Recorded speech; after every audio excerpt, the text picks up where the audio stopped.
আবৃত্তি করছি কবি সুফিয়া কামালের কবিতা তাহারই পরে মনে। হে কবি, নীরব কেন? ফাগুন যে এসেছে ধারায়, বসন্তে বরিয়া তুমি লবে নাকি তবে বন্ধনায়? কহিল সে স্নিগ্ধ আখি তুলি, দক্ষিণ দুয়ার গেছি খুলি। বাতাবি নেবুর ফুল ফুটেছে কি?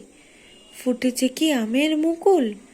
দক্ষিণা সমীর তার গন্ধে গন্ধে হয়েছে কি অধীর আকুল? এখনো দেখনি তুমি?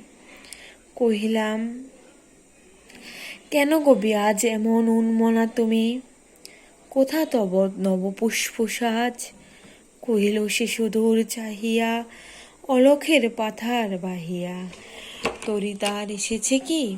বেজেছে কি আগমনের গান? ডেকেছে কি সে আমারে? শুনি নাই, রাখিনি সন্ধান। কহিলাম, ওগো কবি, রচিয়া লহনা আজ গীতি। বসন্ত বন্দনা তব কণ্ঠে, শুনি এ মোর মিনতি। কহিল সে মৃদু মধুস্বরে, নাই হলো না হোক এবারে। আমারে গাহিতে গান, বসন্তেরে আনিতে বাড়িয়া। রহিনী সে ভুলেনি তো, এসেছে তা ফাগুনে সরিয়া। কহিলাম, ওগো কবি, অভিমান করেছ কি তাই? যদিও এসেছে তবু তুমি তারে করিলে বৃথাই। কহিল সে পরম হেলায়, বৃথা কেন ফাগুন বেলায়?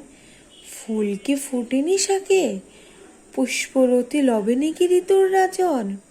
মাধবী কুড়ির বুকে গন্ধ নাহি, করে নাহি অর্ঘ্য বিরোচন। হোক তবু বসন্তের প্রতি কেন এই তীব্র বিমুখতা? কহিলাম, উপেক্ষায় ঋতুরাজে কেন কবি দাও তুমি ব্যথা?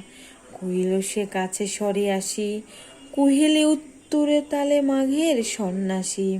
গিয়াছে চলিয়া ধীরে পুষ্প শূন্য দিগন্তের পথে রিক্ত হস্তে, তাহারে মনে পড়ে ভুলিতে পারে না কোনো মতে। ভালো থাকবেন সবাই।